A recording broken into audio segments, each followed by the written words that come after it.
আসামি পলাতক অর্থাৎ দীপঙ্কর সেন, যার বিরুদ্ধে অভিযোগ উঠেছিল এবং আমতলী থানায় পিএস কেস নম্বর 93/2022 মূল অভিযুক্ত হিসেবে বিশ্রামগঞ্জ থানার সহযোগিতায় তাকে গ্রেফতার করা হয়েছে। কুখ্যাত পলাতক আসামি দীপঙ্কর সেন এবং জিজ্ঞাসায় তার কাছ থেকে পুলিশ অনেক তথ্য পেয়েছে। আজকে আমতলী থানার 93/2022 কেস কানেকশন 5 দিনের পুলিশ রিমান্ড চেয়ে আদালতে প্রেরণ করা হয়েছে। অবশ্যই ক্ষেত্রে জানা গেছে গত 2021 সালে জুলাই মাসের 19 তারিখ মধ্যরাতে এই দীপঙ্কর সেন সহ তার আরো কয়েকজন সহযোগী হাপানিয়া করইমুড়ায় বিনয় সূত্রধরের বাড়িতে গিয়ে তার ছেলে দিবাকর সূত্রকে ঘর থেকে ডেকে বের করে তার মাথায় পিস্তল দিয়ে গুলি করে মারার চেষ্টা করে, কিন্তু পরবর্তী সময় বাড়ির লোকজনদের চিৎকার চেঁচামেচি সহ আশেপাশের লোক আসায় সেই আসামি সহ তার সহযোগীরা পালিয়ে যেতে সক্ষম হয়।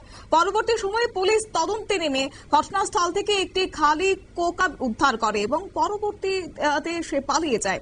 যদিও এই ঘটনার পর পুলিশ আইপিসি 452, 323, 307 এবং 34 পাশাপাশি অস্ত্র আইনের 25 ধারায় একটি সুনির্দিষ্ট মামলা করে দীপঙ্কর সেন সহ তার সহযোগীদের বিরুদ্ধে নথিভুক্ত করা হয়েছে।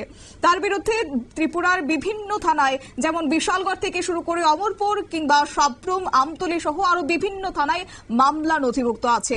গত 2 বছর সে পলাতক ছিল। কলকাতায় একটি বেসরকারি কোম্পানিতে কাজ করত। গত পরশুদিন সে তার বাড়িতে আসে এবং উদয়পুর তার বোনের বাড়িতে যাওয়ার সময় তাকে সন্দেহজনক অবস্থায় বিশ্রামগঞ্জ থানার পুলিশ তাকে আটক করে। তার কাছে কিছু না পাওয়ায় পরবর্তী সময়ে আমতলী থানার খবর দেওয়া হয়। যেহেতু তার বাড়ি আমতলী থানাধীন উত্তর মধ্যপাড়ায়, শুধু তাই নয়, তার বিরুদ্ধে 5টি জামিন অযোগ্য ধারায় ওয়ারেন্ট পেন্ডিং আছে। পুলিশ রিমান্ডে জিজ্ঞাসাবাদে তার কাছ থেকে আরো অনেক তথ্য পাওয়া যেতে পারে বলে ধারণা করা হচ্ছে। নিয়ে নিচ্ছি ছোট্ট একটি বিজ্ঞাপন বিরতি, সঙ্গে থাকুন।